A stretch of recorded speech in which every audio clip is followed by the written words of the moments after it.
Hello students, chapter number 7 lecture number 15. આજે એક નવો સમૂહ ભણીશું અને એ સમૂહનું નામ છે સમૂહ 16. સમૂહ 16 પણ કહેવાય અને આ રીતે કહો તો 6A સમૂહ પણ કહેવાય. આ સમૂહની અંદર પહેલું તત્વ ઓક્સિજન છે, માટે આખા સમૂહને ઓક્સિજન સમૂહ પણ કહેવાય. આ જે સમૂહ છે એ સમૂહને ચાલ્કોજન સમૂહ તરીકે પણ ઓળખવામાં આવે. શું નામ છે? ચાલ્કોજન સમૂહ. તો કે ચાલ્કોજન સમૂહ એવું કેમ? તો ગ્રીક શબ્દ છે ચાલ્કોન, અહીંયા કે જ આવે, સી નથી આવતો. એનો મતલબ થાય છે તાંબુ. અને બીજો એક શબ્દ છે જીનસ, એ લેટિનમાંથી ગ્રીક થઈને આવેલો શબ્દ છે. એનો મતલબ છે જન્મેલું, એટલે કોપરમાંથી જન્મેલું. કોપરમાંથી જન્મેલું એટલે કે આ તત્વો કોપરમાંથી જન્મે છે અથવા કોપરમાંથી બને છે એવું નથી. પણ કોપરના જે સંયોજનો છે એ મોટે ભાગે ઓક્સાઇડ સ્વરૂપમાં હોય, એટલે કે કોપરના સંયોજનોમાં ઓક્સિજન હોય. કોપરના સંયોજનો સલ્ફાઇડ તરીકે હોય, એટલે કે કોપરના સંયોજનમાં સલ્ફર પણ હોય. એ ઉપરાંત સેલેનિયમ, ટેલુરિયમ આ તત્વો પણ કોપરના સંયોજનોમાં જોવા મળે છે. એટલે કે કોપરમાંથી ઉત્પન્ન થયેલા છે એવું કહેવાય, કોપરની ખનિજોમાંથી મળે છે એવું કહેવાય. અને એટલા માટે આ સમૂહને ચાલ્કોજન સમૂહ તરીકે પણ ઓળખવામાં આવે છે. ઇલેક્ટ્રોન રચના લઈએ.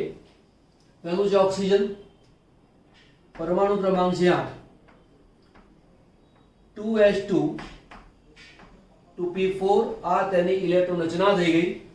ધ્યાન આપજો, અહીંયા ડી કક્ષક ના હોય.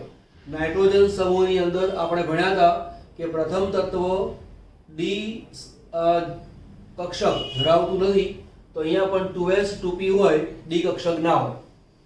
હિલિયમ, પછી આવશે નિયોન. એની ઇલેક્ટ્રોન રચના શું આવે? 3s2 3p4. આમાં ડી કક્ષક હોય પણ ખાલી છે. 1 2 3 4 5 6 તત્વો છે. તમારે ધ્યાન એ રાખવાનું કે પહેલા તત્વનો પરમાણુ ક્રમાંક 8 એને બરાબર યાદ રાખવાનું. ત્યાર પછી શું કરવાનું? 8 આમાં 8 ઉમેરો, પછી ઉમેરો 18, પછી ઉમેરો 18, પછી ઉમેરો 32 અને પછી ઉમેરો 32. તો 8 18 18 32 આ રીતે ઉમેરતા જાઓ તો ત્યાર પછીના પરમાણુ ક્રમાંક આપણને મળી જાય. જેમ કે આમાં 8 ઉમેર્યો એટલે 16, 16 માં 18 ઉમેરો 34, 34 માં ફરી 18 ઉમેરો બરાબર 52, 52 માં 32 ઉમેરો 84, એમાં 32 ઉમેરો 112 બરાબર. અહીંયા જે રચના છે એ આ રીતે છે. પહેલું હિલિયમ આવે, પછી નિયોન આવે, તો પછી આવે આર્ગોન. જો આર્ગોન આવે તો પહેલા 3d ભરી દેવાનું, એટલે 3d10. ત્યાર પછી છે 4s2 4p4. ત્યાર પછી છે ટેલ્યુરિયમ, નામ યાદ રાખજો. આર્ગોન તો પછી કોણ આવે? ક્રિપ્ટોન. ક્રિપ્ટોન આવે એટલે 4d10 આવે. અહીંયા 4s2 છે એની જગ્યાએ મળે 5s2, અહીંયા આવે 5p4. પોલોનિયમ એ રેડિયોએક્ટિવ છે. ક્રિપ્ટોન પછી કોણ આવે? ઝેનોન. ઝેનોન આવે એટલે 4f14 આવે. આ 4d છે એની જગ્યાએ 5d10 આવે. આની જગ્યાએ 6s2 6p4 આવે. તમે જોજો અહીંયા રચના s2p4 s2p4, અહીંયા પણ s2p4, દરેકની અંદર s2p4 એવું આવે છે. ત્યારબાદ છે ઝેનોન, ત્યાર પછી આવ્યું રેડોન. 4f14 એની જગ્યાએ 5f14, 5d10 એની જગ્યાએ 6d10, આ જે છે એની જગ્યાએ 7s2 અને 7p4. તો આ જે તત્વો છે એની ઇલેક્ટ્રોન રચના બની ગઈ. આ જે તત્વો છે તેના પ્રાપ્તિ સ્થાનો કયા? તો સૌથી પહેલા લઈએ ઓક્સિજન. ઓક્સિજન પૃથ્વીના પોપડાની અંદર સૌથી વધુ પ્રમાણમાં મળી આવનારું તત્વ છે. અને એના પર્સન્ટેજ છે 46.6. તે ઉપરાંત વાતાવરણની અંદર પણ હોય. વાતાવરણમાં મુખ્યત્વે નાઇટ્રોજન વાયુ હોય 78%, અને અહીંયા 20.9 સમથિંગ કિંમત આવે છે, એટલે મેં ડાયરેક્ટ સીધી કિંમત 21 મૂકેલી છે. તો 21% જેટલો ઓક્સિજન વાતાવરણમાં રહેલો છે. સલ્ફર આપણને પૃથ્વીના પોપડામાં મળે, પણ એ શુદ્ધ સ્વરૂપમાં પણ મળે અને સંયોજન સ્વરૂપમાં પણ મળે. તો સલ્ફર જ્વાળામુખીમાંથી H2S પણ પછી પૃથ્વીનો જે પોપડો છે એની અંદર પણ સલ્ફર મળે છે, બરાબર. 0.03 થી 1%, બરાબર,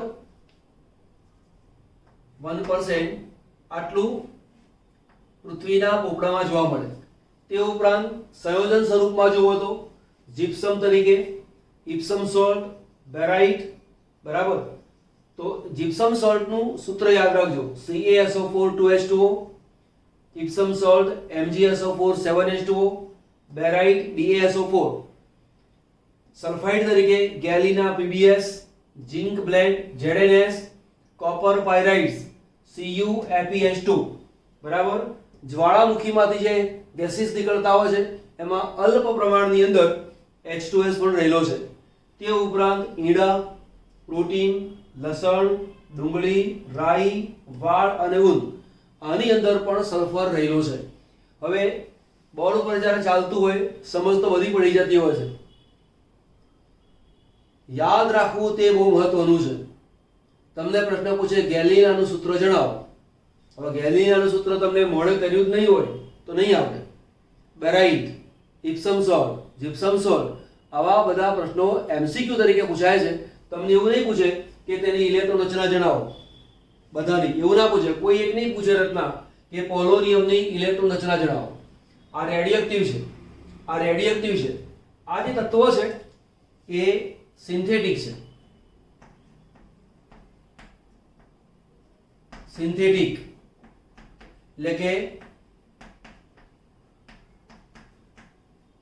વૈજ્ઞાનિકે બનાવેલું તત્વ છે. આ રેડિયોએક્ટિવ છે, આ રેડિયોએક્ટિવ તત્વ છે. નામ છે લિવરમોરિયમ.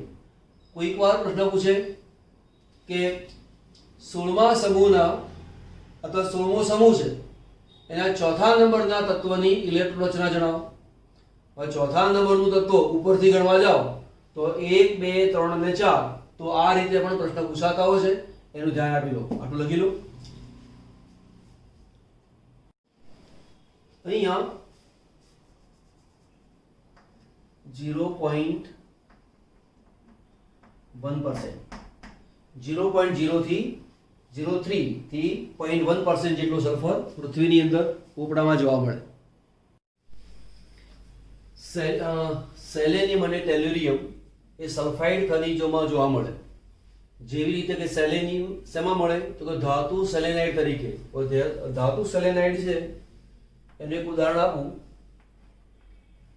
CdSe. CD એટલે કે કેડમિયમ, તો તેનું નામ થાય કેડમિયમ સેલેનાઇડ. કેડમિયમ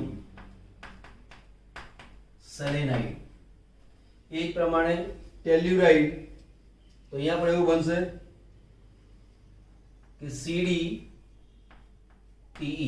એટલે કે કેડમિયમ ટેલ્યુરાઇડ.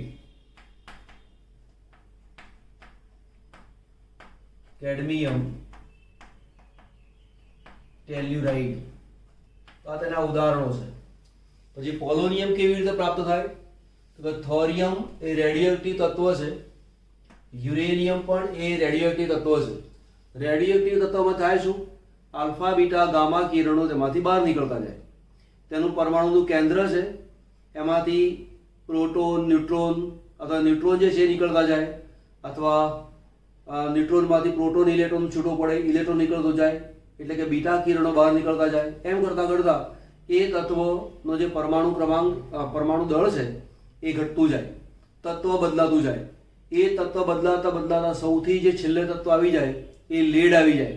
પરંતુ લેડ એટલે કે Pb આવતા પહેલા વચ્ચેના એક તબક્કાની અંદર પોલોનિયમ એ પ્રાપ્ત થતું હોય છે. એટલે જે તત્વ ઘટતું જાય છે એને કહેવાય છે ડીકે.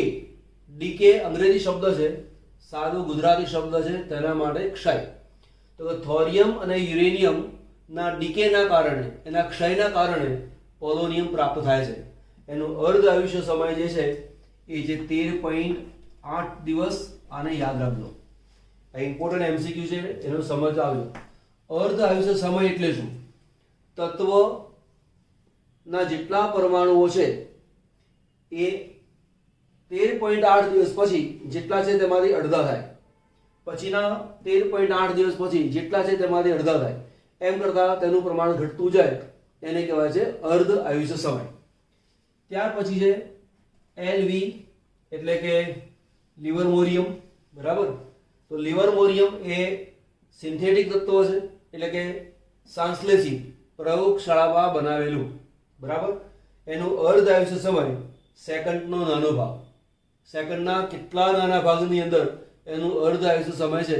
બહુ લાંબા ગાળા સુધી તે રહે જ નહીં, એટલે તેના નોર્મલ ઉપયોગમાં આવી શકતું નથી હોતું. ઓકે, આ તત્વોની સામાન્ય ઇલેક્ટ્રોન રચના શું? એમસીક્યુ તરીકે કામ લાગે. તો તમે જુઓ, દરેકની અંદર ઇલેક્ટ્રોન રચનામાં આવું આવતું હતું જ, NH2NP4. મેં અગાઉ અને આગલા પોઈન્ટમાં કહ્યું હતું, અંડરલાઈન કરી હતી કે દરેકમાં H2P4 આ રચના આવે જ છે, અને એટલા માટે તેની સામાન્ય ઇલેક્ટ્રોન રચના છે NH2NP4. ઓકે, પરમાણુ ત્રિજ્યા અને આયનીય ત્રિજ્યા. હવે જો તમે પરમાણુ ત્રિજ્યા માટે ઓક્સિજન, સલ્ફર, સેલેનિયમ, ટેલ્યુરિયમ અને પોલોનિયમ.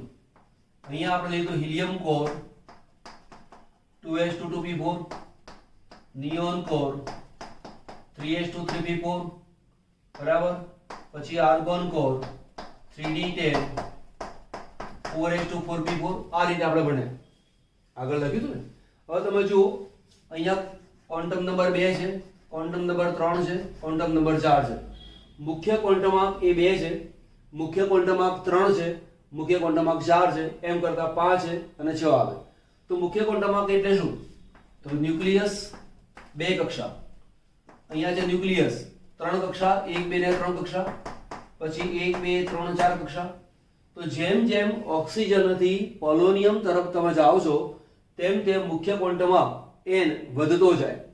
તો અહીંયા કેન્દ્ર અને બાહ્ય કક્ષા વચ્ચે એક સંવૃત્ત રચના, કેન્દ્ર અને બાહ્ય કક્ષા વચ્ચે 2 સંવૃત્ત રચના, કેન્દ્ર અને બાહ્ય કક્ષા વચ્ચે 3 સંવૃત્ત રચના.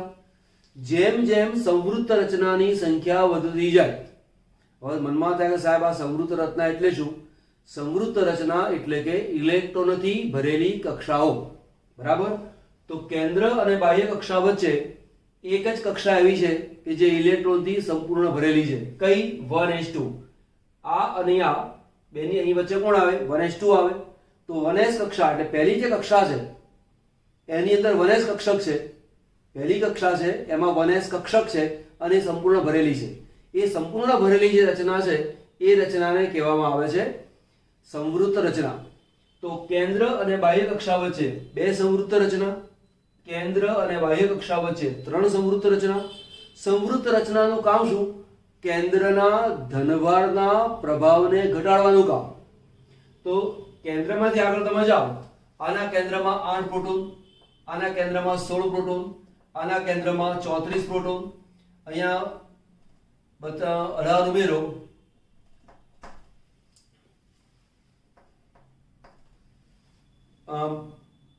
52 ઇલેક્ટ્રોન. ત્યાર પછી આવશે અહીંયા 84 ઇલેક્ટ્રોન, 84 ઇલેક્ટ્રોન પણ થાય અને 84 પ્રોટોન પણ થાય. તો ઓક્સિજનથી તમે પોલોનિયમ તરફ જાઓ છો તેમ તેમ કેન્દ્રમાં ધનભાર વધતો જાય છે. જો ધનભાર વધતો જાય તો તેની ઇલેક્ટ્રોન આકર્ષવાની શક્તિ વધતી જાય. એવું થવું જોઈએ પણ થતું નથી. કેમ? કે જેમ જેમ ધનભાર વધતો જાય છે તેમ તેમ કેન્દ્ર અને બાહ્ય કક્ષા વચ્ચે સંવૃત્ત કોષ રચનાની સંખ્યા વધતી જાય છે. જેમ સંવૃત્ત કોષ રચનાની સંખ્યા વધતી જાય તેમ તેની સ્ક્રીનિંગ અસરને કારણે કેન્દ્રની બાહ્ય કક્ષાના ઇલેક્ટ્રોનને પોતાની તરફ આકર્ષવાની ક્ષમતા ઘટતી જાય છે અને પરિણામે પરમાણુય ત્રિજ્યા વધતી જાય છે.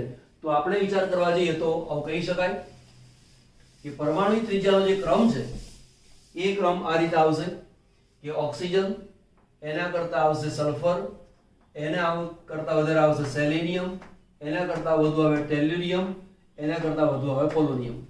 બરાબર. હું જો આયનીય ત્રિજ્યાની વાત કરવા જાઉં,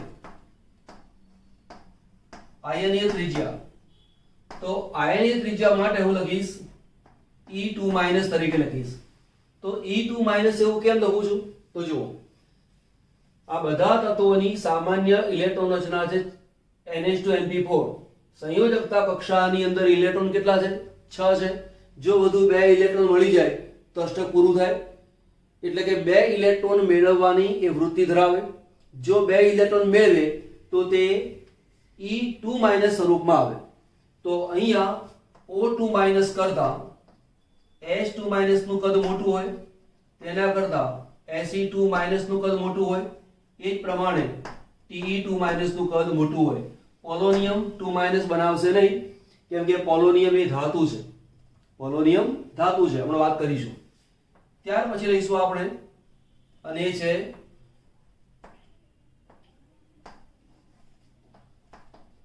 આયનીકરણ એન્થાલ્પી. ઓકે, પોઈન્ટ છે આપણી પાસે આયનીકરણ એન્થાલ્પી. તો આયનીકરણ એન્થાલ્પીનો મતલબ શું છે?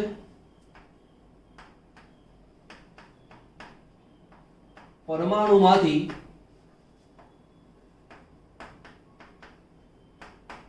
ઇલેક્ટ્રોનને દૂર કરવા માટે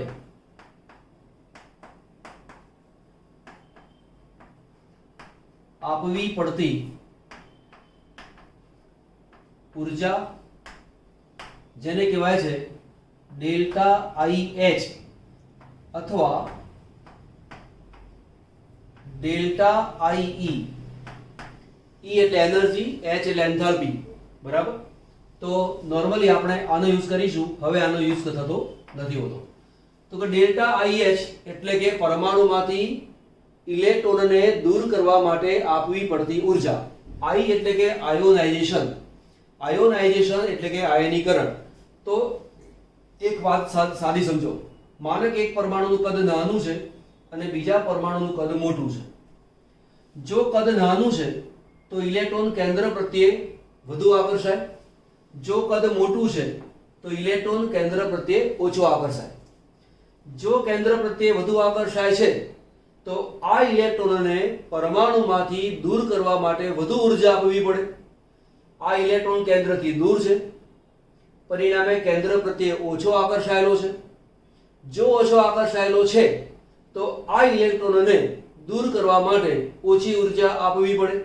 તો આપણને ખબર છે કે ઓક્સિજન, એના કરતાં સલ્ફર મોટું, એના કરતાં સેલેનિયમ મોટું, એના કરતાં ટેલ્યુરિયમ મોટું, એના કરતાં પોલોનિયમ મોટું. એટલે કદ ક્રમશઃ વધતું જાય છે, અને કદ વધતું જતું હોવાને કારણે પરમાણુમાંથી ઇલેક્ટ્રોનને દૂર કરવા માટે આપવી પડતી ઉર્જાનું જે મૂલ્ય છે એ ક્રમશઃ વધતું જાય. તો આપણે આમ કહીશું કે આયનીકરણ એન્થાલ્પી માટે ઓક્સિજન કરતા સલ્ફર, એના કરતા સેલેનિયમ, એના કરતા ટેલ્યુરિયમ, ઓક્સિજન એના કરતા ઓછું સલ્ફર, એના કરતા ઓછું સેલેનિયમ, એના કરતા ઓછું ટેલ્યુરિયમ, એના કરતા ઓછું પોલોનિયમ. આપણે લિવરમોરિયમને ધ્યાન ઉપર એટલા માટે લેતા નથી, એક સેકન્ડના કેટલા બધા ભાગમાં એનું અર્ધ આયુષ્ય છે, એટલે કે બહુ લાંબા સમય સુધી તેનું અસ્તિત્વ છે નહીં, એટલે એનો અભ્યાસ પણ ઓછો થાય. એ જ પ્રમાણે ચલો આગળ લખીશું. આયનીકરણ એન્થાલ્પીની વેલ્યુ ક્રમશઃ ઘટતી જતી હોય છે. ઓકે, આ તો વસ્તુ બરાબર છે. હવે આની જે સરખામણી છે એ સમૂહ 15 ના તત્વ સાથે આયનીકરણ એન્થાલ્પીની વાત લઈએ. બરાબર. તો અહીંયા લખું છું સમૂહ 15 અને બીજો છે આપણી પાસે સમૂહ 16. સમૂહ 15 એટલે કે નાઇટ્રોજન સમૂહના તત્વોની વાત લઈએ. તો ઉદાહરણ તરીકે મેં લીધું નાઇટ્રોજન. તો એની રચના શું થાય? Helium core 2s2 2p3. અહીંયા લઉં છું ઓક્સિજન, પરમાણુ ક્રમાંક 8. એની રચના છે હિલિયમ કોર 2s2 2p4 અહીંયા 2s2 2p3 2s2 2p4 હું એક બીજી વાત બી ક્લિયર કરાવી દઉં ફરીવાર અહીંયા સરખામણી કરતા પહેલા આ જે વાત ચાલે છે એ આવર્તની વાત ચાલે છે અને આ જે વાત ચાલે છે એ સમૂહની વાત ચાલે છે સમૂહ એટલે કે ઊભું જવાનું ઓક્સિજન સલ્ફર સેલેનિયમ ટેલ્યુરિયમ પોલોનિયમ બરાબર તો એક જ સમૂહમાં ઉપરથી નીચે તરફ જાઓ તેમ તેમ કદ વધતું જાય અને કદ વધતું જાય માટે આકર્ષણ ઇલેક્ટ્રોનોનું ઘટતું જાય માટે ઇલેક્ટ્રોનોને દૂર કરવા માટે આપવી પડતી ઉર્જા ઘટતી જાય બરાબર ઓકે હવે અહીંયા જતા પહેલા બીજી વાત લઈ લઉં ઉપરથી નીચે તરફ જાઓ તો કદ વધે પણ ડાબી બાજુથી જમણી બાજુ તરફ જાઓ તો આ રીતે હોય એના કરતા અહીંયા કદ ઘટે બરાબર ઉદાહરણ તરીકે લઉં નાઇટ્રોજન છે અને અહીંયા છે ઓક્સિજન આના કેન્દ્રમાં 7 પ્રોટોન આના કેન્દ્રમાં 8 પ્રોટોન આની રચના છે 2s2p3 એટલે કે અહીંયા કેન્દ્ર 2 કક્ષા 7 પ્રોટોન 2 કક્ષા ઓક્સિજનમાં 8 પ્રોટોન 2 કક્ષા 7 પ્રોટોન 2 કક્ષાને જેટલું આકર્ષે તેના કરતા 8 પ્રોટોન 2 કક્ષાને વધુ આકર્ષે પરિણામે અહીંયા જેટલું કદ હોય એના કરતા આનું કદ કેવું હોય નાનું બરાબર અહીંયા કદ વધતું જાય એટલે કે સમૂહમાં ઉપરથી નીચે તરફ જાઓ કદ વધે એક જ આવર્તમાં ડાબી બાજુથી જમણી તરફ જાઓ તો કદ ક્રમશઃ ઘટે હવે જો કદ ક્રમશઃ ઘટે છે તો આ ઇલેક્ટ્રોનને દૂર કરવા માટે જે ઊર્જા આપવી પડે એના કરતા આ ઇલેક્ટ્રોનને દૂર કરવા માટે ઊર્જા વધુ આપવી પડે ઉપરથી નીચે તરફ જાઓ છો કદ વધે ઇલેક્ટ્રોનનું આકર્ષણ ઘટે આયનીકરણ ઊર્જા ઘટે આના કરતા આનું કદ નાનું ઇલેક્ટ્રોનનું કેન્દ્ર પ્રત્યેનું આકર્ષણ વધુ જો ઇલેક્ટ્રોનનું કેન્દ્ર પ્રત્યેનું આકર્ષણ વધુ તો આ ઇલેક્ટ્રોનને દૂર કરવા માટે આપવી પડતી ઊર્જાનું મૂલ્ય વધુ હોય વધુ હોવું જોઈએ પરંતુ નાઇટ્રોજન અને ઓક્સિજનની સરખામણી કરવા જઈએ છીએ તો શું બને છે તે તો લખું છું અહીંયા ડેલ્ટા IH1 નાઇટ્રોજન અને લખું છું અહીંયા ડેલ્ટા IH1 ઓક્સિજન એક એટલે કે એક ઇલેક્ટ્રોનને દૂર કરવા માટે આપવી પડતી ઊર્જા તો આવું આવે છે સાહેબ હમણાં તો તમે કહ્યું કે ઓક્સિજનનું કદ નાઇટ્રોજન કરતા નાનું છે જો આનું કદ નાનું છે તો ઇલેક્ટ્રોન વધુ આકર્ષાયેલો હોય જો ઇલેક્ટ્રોન વધુ આકર્ષાયેલો હોય તો આ ઇલેક્ટ્રોનને દૂર કરવા માટે વધુ ઊર્જા આપવી પડે પણ અહીંયા તો ઓછી ઊર્જા આપવી પડે છે કેમ તો સમજો કોની સરખામણી કરી એક ઇલેક્ટ્રોનની સરખામણી કરી અહીંયા પણ એકની જ વાત ચાલે છે તો અહીંયા તમે જુઓ આ રચના કેવી છે 2s2p3 તો જો નાઇટ્રોજનની વાત ચાલે છે તો s કક્ષક અને આ p કક્ષક અહીંયા બે ઇલેક્ટ્રોન 1 2 અને 3 ઇલેક્ટ્રોન કોની રચના લખી નાઇટ્રોજનની ઓક્સિજન લખી લઈએ ઓક્સિજન અહીંયા પણ s કક્ષક આ છે p કક્ષક અહીંયા બે ઇલેક્ટ્રોન 1 2 3 અને 4 હવે જો નાઇટ્રોજનમાંથી મારે ઇલેક્ટ્રોન દૂર કરવો છે તો આ ત્રણમાંથી કોઈક એકને દૂર કરવો પડે બરાબર ત્રણે ત્રણ સમાન પ્રકારના છે સમાન ઊર્જા ધરાવનારા છે સમાન આકર્ષણ ધરાવનારા છે માટે હું કોઈ પણ ઇલેક્ટ્રોનને દૂર કરીશ આમાંથી મારે ઇલેક્ટ્રોન જે દૂર કરવો પડે એ કેન્દ્ર પ્રત્યે જે સૌથી ઓછો આકર્ષાયેલો હોય એને દૂર કરવામાં આવે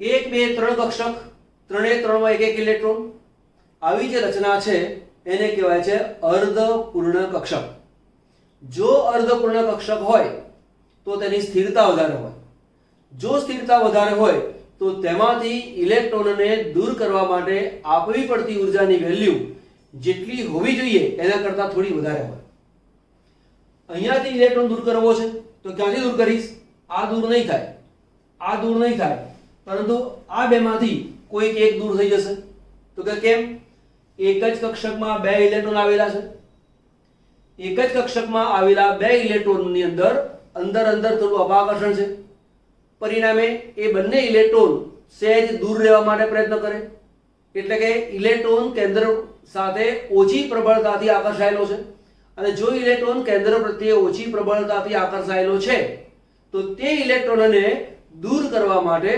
ઓછી ઉર્જા આપવી પડે. એટલે કે આના એક ઇલેક્ટ્રોનને દૂર કરવા માટે જે ઉર્જા આપો એના કરતાં આના એક ઇલેક્ટ્રોનને દૂર કરવા માટે ઓછી ઉર્જા આપવી પડે છે, કેમ કે આ અંદર અપાકર્ષણ ધરાવે છે જ્યારે આ સ્થાયી અવસ્થા ધરાવે છે. પણ જો સરખામણી કરવા જાઉં છું ડેલ્ટા IH2 નાઇટ્રોજન અને પછી છે ડેલ્ટા IH2 ઓક્સિજન, બરાબર. આ નાઇટ્રોજન છે, H2O નથી હો, ઓક્સિજન છે. તો આના કરતા આનું મૂલ્ય વધી ગયું, અહીંયા આના કરતા આ મૂલ્ય મોટું છે. જ્યારે બે ઇલેક્ટ્રોન જો દૂર કરવાના હોય તો આના કરતા આનું મૂલ્ય વધી જાય. તો કે કેમ? જ્યારે પહેલો ઇલેક્ટ્રોન દૂર કર્યો તો આમાંથી દૂર થઈ ગયો, આમાંથી આ દૂર થઈ ગયો. હવે મારે બીજો ઇલેક્ટ્રોન દૂર કરવો છે તો આમાંથી દૂર કરવો પડે, બીજો ઇલેક્ટ્રોન આમાંથી દૂર કરવો પડે. પણ જો બીજો ઇલેક્ટ્રોન દૂર કરવાનો આવે તો આ અર્ધપૂર્ણ કક્ષક છે. અર્ધપૂર્ણ કક્ષક હોવાના કારણે સ્થિરતા વધારે છે. સ્થિરતા વધારે હોવાના કારણે આ પરમાણુ ઇલેક્ટ્રોન ગુમાવવા માટે તૈયાર થશે નહીં. ઓક્સિજનના કેન્દ્રમાં 7 પ્રોટોન, અહીંયા 8 પ્રોટોન. આના કરતા આનો કેન્દ્રીય ધનભાર વધારે છે, સ્થાયી રચના છે. માટે હવે જો બીજો ઇલેક્ટ્રોન દૂર કરવાનો આવે તો ઓક્સિજન બીજો ઇલેક્ટ્રોન ગુમાવવા માટે તૈયાર થશે નહીં. અને છતાં જો ઇલેક્ટ્રોન દૂર કરવો હોય તો આપવી પડતી ઉર્જાની વેલ્યુ વધારે હોય. માટે n કરતા O ની દ્વિતીય આયનીકરણ શક્તિની વેલ્યુ વધારે હોય, બરાબર. તો સમૂહ 15 અને 16 ની વાત કરી દીધી. તો n અને O ની વાત જેવી રીતે છે એવી રીતે અહીંયા લઈ લે ફોસ્ફરસ અને સલ્ફર, એના માટે આવું જ આવે. અને ફોસ્ફરસ અને સલ્ફર એના માટે અહીંયા આવું જ આવે. એટલે nitrogen, phosphorus, arsenic, antimony, bismuth, oxygen, sulphur, selenium, tellurium, એ રીતે આપણે સરખામણી કરી શકીએ. 15મો સમૂહ, 16મો સમૂહ, 15મો સમૂહ, 16મો સમૂહ, બંને એક જ આવર્તના તત્વો છે, એ રીતે આપણે સરખામણી કરી શકીએ છીએ. ઓકે, આટલો એક સ્ક્રીનશોટ લઈ લો. નવો મુદ્દો ભણીએ આપણે. એક અગત્યનો ટોપિક છે અને એ છે વિદ્યુત ઋણતા. વિદ્યુત ઋણતા એટલે શું? પરમાણુની બંધના ઇલેક્ટ્રોનને પોતાની તરફ આકર્ષવાની વૃત્તિ, એને કહેવામાં આવે છે વિદ્યુત ઋણતા. દાખલા તરીકે એક પરમાણુ A છે, બીજો પરમાણુ B છે. આ બે પરમાણુ વચ્ચે એક ઇલેક્ટ્રોનની ભાગીદારી થઈ. આ ઇલેક્ટ્રોનની જોડને A પરમાણુ પોતાની તરફ ખેંચવા માટે પ્રયત્ન કરે, B પરમાણુ આ ઇલેક્ટ્રોનને પોતાની તરફ ખેંચવા માટે પ્રયત્ન કરે. તો એ જે ખેંચવાની જે વૃત્તિ છે એ વૃત્તિને કહેવાય છે વિદ્યુત ઋણતા. આ વિદ્યુત ઋણતાનો આધાર કોની પર છે? પરમાણુનું કદ અને કેન્દ્રનો ધનભાર. જો પરમાણુનું કદ નાનું છે તો વિદ્યુત ઋણતા તેની વધારે છે. હવે તમે જુઓ, ઓક્સિજન એના કરતાં સલ્ફર મોટું, એના કરતાં સેલેનિયમ મોટું, એના કરતાં ટેલ્યુરિયમ મોટું, એના કરતાં પોલોનિયમ મોટું. તો ઓક્સિજનથી પોલોનિયમ તરફ તમે જાઓ છો તો કદ તેનું વધતું જાય છે. કદ વધતું જાય તો બંધના ઇલેક્ટ્રોનને પોતાની તરફ આકર્ષવાની ક્ષમતા ઘટતી જાય અને માટે વિદ્યુત ઋણતા ઘટતી જાય. તો વિદ્યુત ઋણતાનો મેં ક્રમ આપેલો છે, તમારે મોઢે કરવાનું નથી, છતાં જો તમને યાદ રહી જતું હોય દેટ ઇઝ બેસ્ટ થિંગ. તો ઓક્સિજનની વિદ્યુત ઋણતા 3.5 અને ત્યારબાદ ક્રમશઃ વિદ્યુત ઋણતા ઘટતી જાય છે. તમે જુઓ, આના કરતાં આની વિદ્યુત ઋણતામાં ઘણો મોટો ફેર છે. તો ઘણો મોટો ફેર હોવાનું કારણ શું? કે આની અંદર કદ બહુ જ નાનું છે, એટલા માટે.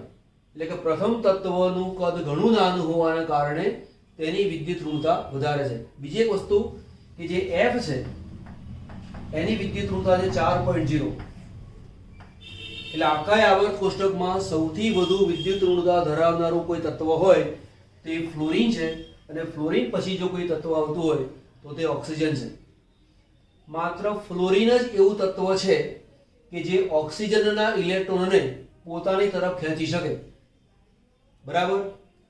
એ સિવાયનું કોઈ તત્વ એવું છે નહીં કે જે ઓક્સિજનના ઇલેક્ટ્રોનને પોતાની તરફ આકર્ષી શકે. ઓકે, ત્યાર પછી છે ઇલેક્ટ્રોન પ્રાપ્તિ એન્થાલ્પી.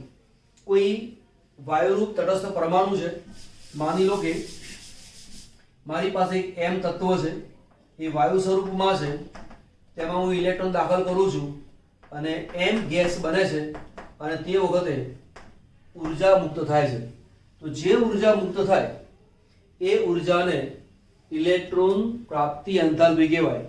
ઇલેક્ટ્રોનને પ્રાપ્ત કરવાને કારણે જે ઉર્જા મુક્ત થઈ એને કહેવાય છે ઇલેક્ટ્રોન પ્રાપ્તિ એન્થાલ્પી.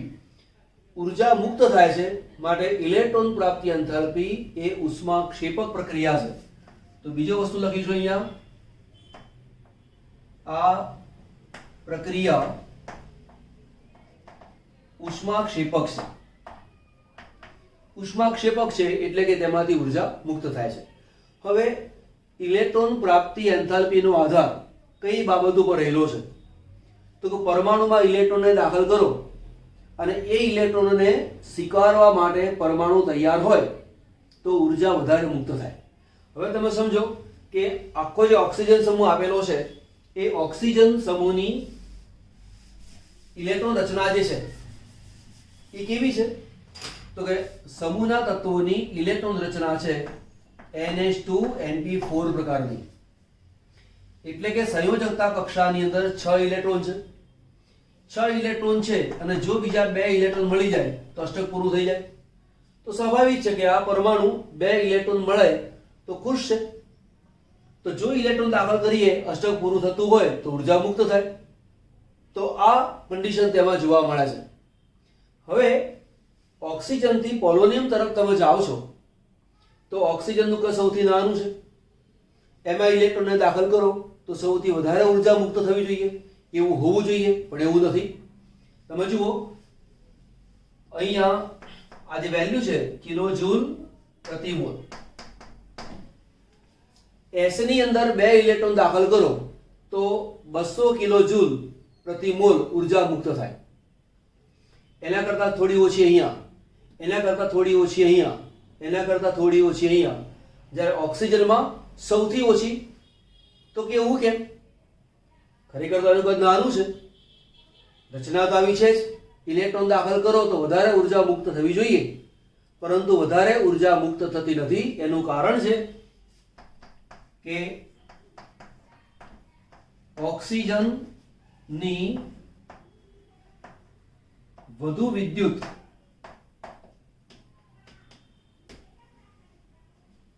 ઋણતાને કારણે તેની રચના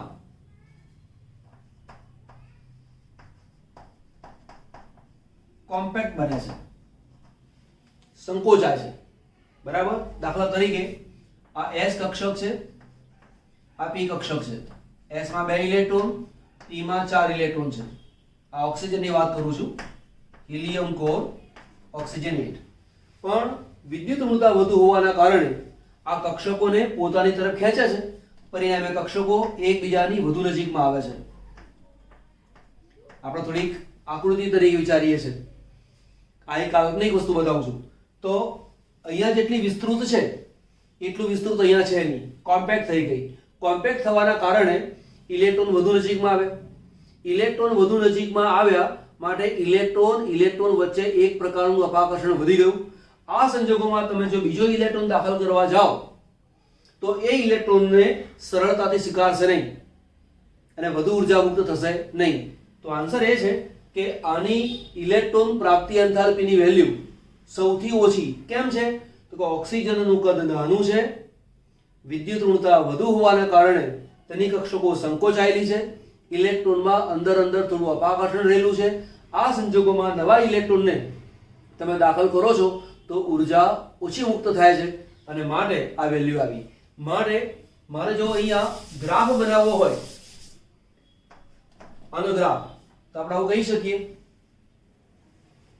અહીંયા મૂકું છું ઓક્સિજન, અહીંયા મૂકું છું સલ્ફર, આ જે સેલેનિયમ, આ જે ટેલ્યુરિયમ અને આ જે પોલોનિયમ. ઉર્જાની વાત કરીએ તો સૌથી ઓછી ઉર્જા ક્યાં છે? 200 ને -200 અહીંયા મૂકી દઈએ. અહીંયા છે -195, ત્યાર પછી છે -190, ત્યાર પછી છે -174 અને -141. તો ઓક્સિજન છે એની કિંમત ક્યાં આવે? અહીંયા. તો આ જે ગ્રાફ છે ઓક્સિજનનો મળ્યો. સલ્ફર ક્યાં આવે? અહીંયા આવે, તો સલ્ફરની કિંમત અહીંયા મળે. સેલેનિયમની કિંમત અહીંયા આવશે, ટેલ્યુરિયમની કિંમત અહીંયા આવશે, પોલોનિયમની કિંમત અહીંયા આવશે. તો ગ્રાફ આ રીતે આવે, ફરી આ રીતે આવે, ફરી આ રીતે આવે, ફરી આવે. તો સલ્ફરમાં સૌથી નીચે ગયું. આ છે ઓક્સિજન, આ છે સલ્ફર, આ છે સેલેનિયમ, આ છે ટેલ્યુરિયમ અને પોલોનિયમ. આના કરતાં બધા લેવલ નીચે હોય, બરાબર. એટલે કે ઓક્સિજન છે એમાં સૌથી ઓછી ઉર્જા મુક્ત થાય છે. એટલે ગ્રાફને સમજવા માટે પ્રયત્ન કરજો. આ જે છે લેફ્ટ સાઈડ એ છે ઉર્જા E, બરાબર. એટલે એનર્જી, કઈ એનર્જી?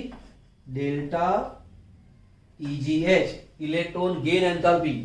આ જ ઉર્જાને ઇલેક્ટ્રોન બંધુતા પણ કહી શકાય, બરાબર. તો આ વસ્તુને લખી દો. ચલો, આ તત્વોના ભૌતિક ગુણધર્મો જોઈએ તો ઓક્સિજન અને સલ્ફર આ બંને અધાતુ તત્વો છે.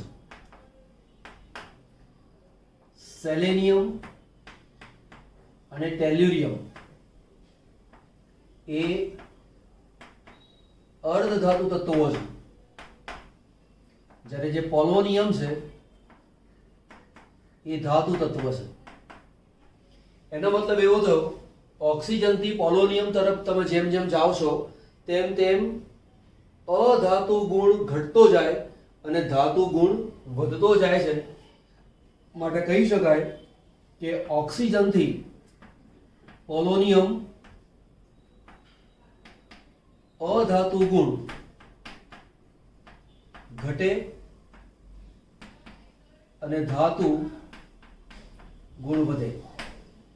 સેકન્ડ પોઈન્ટ, જે ઓક્સિજન છે એ દ્વિપરમાણુક અણુ તરીકે અસ્તિત્વ ધરાવે. બીજો પોઈન્ટ છે, ઓક્સિજન એ કેવો છે? દ્વિપરમાણુક અણુ, એટલે કે O2 તરીકે અસ્તિત્વ ધરાવે. જ્યારે સલ્ફર એસિડ તરીકે, સેલેનિયમ એસિડ તરીકે, ટેલ્યુરિયમ Te8 તરીકે અસ્તિત્વ ધરાવે છે. દ્વિપરમાણુક અણુ છે. આ જે છે મલ્ટિપલ બોન્ડ બની ગયા તેમાં.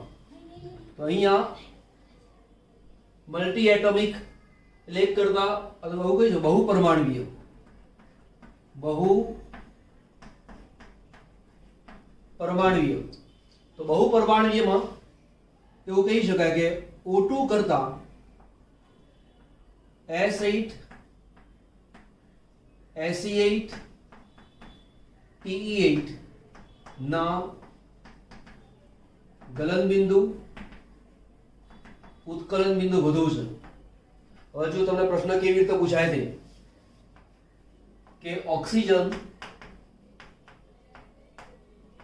ઓક્સિજન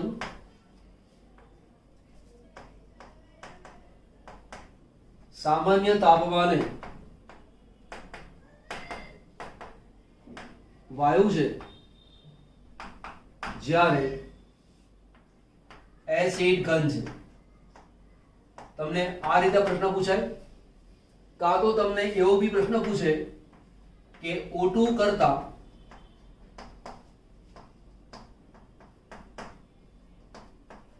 રોમ્બિક સલ્ફરનું ગલન બિંદુ અથવા નું ગલન બિંદુ વધુ છે. હવે ક્યારે ગલન બિંદુ વધારે હોય, ઉત્કલન બિંદુ વધારે હોય? અહીંયા ઉત્કલન બિંદુ પણ ચાલે. તો બંને વસ્તુ પૂછી શકાય. તો પહેલા O2 ની વાત કરી લઈએ. ઓક્સિજન પરમાણુ ક્રમાંક 8, ઇલેક્ટ્રોનોની સંખ્યા પણ તેમાં 8. એટલે O2 તમે અણુ તરીકે દર્શાવો તો 8 ગુણ્યા 2 બરાબર 16 ઇલેક્ટ્રોન. સલ્ફર આ રીતે અસ્તિત્વ ધરાવે. સલ્ફર અહીંયા સલ્ફર છે, અહીંયા સલ્ફર છે, ફરી આ બાજુ સલ્ફર, અહીંયા સલ્ફર, આ સલ્ફર 1 2 3 4 5 6 7 8 સલ્ફર છે. અહીંયા S નો જે પરમાણુ ક્રમાંક છે S16 છે, બરાબર. તો તેની અંદર ઇલેક્ટ્રોનની સંખ્યા તમે જુઓ, ઇલેક્ટ્રોનની સંખ્યા તો 16 ગુણ્યા 8 બરાબર 128 ઇલેક્ટ્રોન. તો O2 માં 16 ઇલેક્ટ્રોન, જ્યારે સલ્ફરમાં 128 ઇલેક્ટ્રોન. અણુમાં જેમ ઇલેક્ટ્રોનની સંખ્યા વધે, અણુમાં જેમ ઇલેક્ટ્રોનની સંખ્યા વધે તેમ અણુ વચ્ચેનું વાન ડર વાલ આકર્ષણ વધે. તો એવું કહી શકાય કે O2 કરતા A8 માં આંતર આણ્વીય વાન ડર વાલ્સ આકર્ષણ વધુ છે. કેમ વધુ છે? એનું રીઝન એ છે ઇલેક્ટ્રોનની સંખ્યા વધુ છે. આના કરતા આની અંદર ઇલેક્ટ્રોનની સંખ્યા વધારે છે. બીજું કારણ એ છે અણુનું કદ મોટું છે. આના કરતા આ અણુનું કદ મોટું, માટે સંપર્ક સપાટી મોટી છે અને માટે વાન ડર વાલ્સ આકર્ષણ વધારે છે. માટે O2 કરતા S8 નું ગલન બિંદુ ઉત્કલન બિંદુ વધારે છે. તમને S8 પણ પૂછી શકાય, S8 પણ પૂછી શકાય, આ પણ પૂછી શકાય. તો કહેવાનો મતલબ એ છે ઓક્સિજન કરતા સલ્ફરનું ગલન બિંદુ ઉત્કલન બિંદુ વધારે છે. આના કરતા આની અંદર આણ્વીય વાન ડર વાલ્સ આકર્ષણ બળ વધારે છે, કારણ કે આંતરઆણ્વીય વાન ડર વાલ્સ આકર્ષણ વધારે છે. કેમ કે S8 માં ઇલેક્ટ્રોનની સંખ્યા વધારે છે, અણુનું કદ મોટું છે, માટે અણુ વચ્ચેની સંપર્ક સપાટી વધારે છે. જેમ સંપર્ક સપાટી વધુ તેમ વાન ડર વાલ્સ આકર્ષણ વધુ, અને જેમ વાન ડર વાલ્સ આકર્ષણ વધુ તેમ તેના ઉત્કલન બિંદુ ગલન બિંદુ વધારે. ઓકે, નોંધ કરો. ચલો, બીજો મુદ્દો છે અને એ છે બહુબંધ. બહુબંધ એટલે શું? એક કરતા વધુ બંધ બનાવવાની ક્ષમતા. હવે તમે જુઓ, ઓક્સિજન છે, ઓક્સિજન કરતા S8 ની બહુબંધ બનાવવાની ક્ષમતા વધારે છે. તો કેમ વધારે છે તે સમજો. ઓક્સિજન છે, પરમાણુ ક્રમાંક 8, એની જે ઇલેક્ટ્રોન રચના છે એ ઇલેક્ટ્રોન રચનામાં હિલિયમ કોર 2s2 અને તેની અંદર ડી કક્ષક હોતી નથી. ઓક્સિજનમાં ડી કક્ષક હોતી નથી, પરિણામે ઓક્સિજન p બંધ બનાવે, p બનાવે, પણ d p બંધ બનાવતો નથી. જ્યારે જે સલ્ફર પરમાણુ છે, સલ્ફર, સેલેનિયમ, ટેલ્યુરિયમ, આ દરેકની અંદર ડી કક્ષકો છે. ડી કક્ષકો હોવાના કારણે આ જે તત્વો છે એ d p બંધ બનાવી શકે છે. પરિણામે અહીંયા એક કરતા વધુ બંધ બનાવવાની ક્ષમતા જેટલી અહીંયા છે એના કરતા સલ્ફર, સેલેનિયમ અને ટેલ્યુરિયમ એમાં સૌથી વધારે છે. એમાં સલ્ફર પછી તમે જાઓ સેલેનિયમ અને ટેલ્યુરિયમ, તો તેમાં પાછી ક્ષમતા ઘટતી જાય. તો કે d p બંધ બનાવવા જરૂરી શું છે? તો જે ડી કક્ષક છે અને પી કક્ષકો છે એના કદ લગભગ સમાન હોવા જોઈએ. તો બનાવવા માટે d અને p ના કદ લગભગ સમાન હોવા જોઈએ. બરાબર. પણ સેલેનિયમ અને ટેલ્યુરિયમમાં ડી કક્ષકો વિશાળ બનતી જાય છે, અને પરિણામે ડી પાઈ પી પાઈ બંધ બનાવવાની ક્ષમતા ક્રમશઃ ઘટતી જાય છે, જ્યારે સલ્ફરની અંદર સૌથી વધારે જોવા મળે છે. ફરીવાર ઓક્સિજન નો મુખ્ય ક્વોન્ટમ માર્ક n બરાબર 2 છે. ડી કક્ષકો છે નહીં માટે એ માત્ર પી પાઈ બંધ બનાવી શકે છે, ડી પાઈ પી પાઈ બંધ બનાવી શકતા નથી. ઓકે, સલ્ફર, સેલેનિયમ અને ટેલ્યુરિયમ એમાં ડી કક્ષકો છે માટે ડી પાઈ અને પી પાઈ બંને બંધ બનાવી શકે છે. આ બંધ બનાવવો હોય તો જરૂરી શરત શું છે? તો કે ડી પાઈ અને પી પાઈ આ જે પદાર્થો છે એના જે કદ છે એ લગભગ સમાન હોવા જોઈએ. કદ સમાન હોવા જોઈએ તો સલ્ફરમાં છે. ઓકે, સેલેનિયમ, ટેલ્યુરિયમમાં તમે જાઓ તો ડી કક્ષકોના કદ વધતા જાય છે અને પરિણામે ડી પાઈ પી પાઈ બંધ બનાવવાની જે ક્ષમતા છે એ થોડી ઘટતી જાય છે. બરાબર. કેટેનેશનનો જે ગુણધર્મ છે, કેટેનેશનનો ગુણ, તો ઓક્સિજનમાં O આટલું બની શકે, જ્યારે સલ્ફરમાં કેટેનેશનનો ગુણધર્મ વધારે જોવા મળે છે. તો કેટેનેશનનો ગુણ ક્યારે જોવા મળે? જો E બંધ ઉર્જા વધુ હોય તો કેટેનેશન થાય. બરાબર. તો ઓક્સિજન છે આની બંધ ઉર્જા જે છે એ 138 કિલોજૂલ પ્રતિ મોલ છે, જ્યારે SS છે એમાં 213 કિલોજૂલ પ્રતિ મોલ છે. તો O બંધ ઉર્જા કરતા SS બંધ ઉર્જાનું મૂલ્ય વધારે છે. બંધ ઉર્જાનું મૂલ્ય વધારે હોવાના કારણે કેટેનેશનનો ગુણધર્મ વધારે જોવા મળે છે. પરિણામે અહીંયા HSSH આવું બને, HSSSH બની શકે, HSSSSH બને. બરાબર. તો આ વસ્તુને તમે ધ્યાન પર લેજો.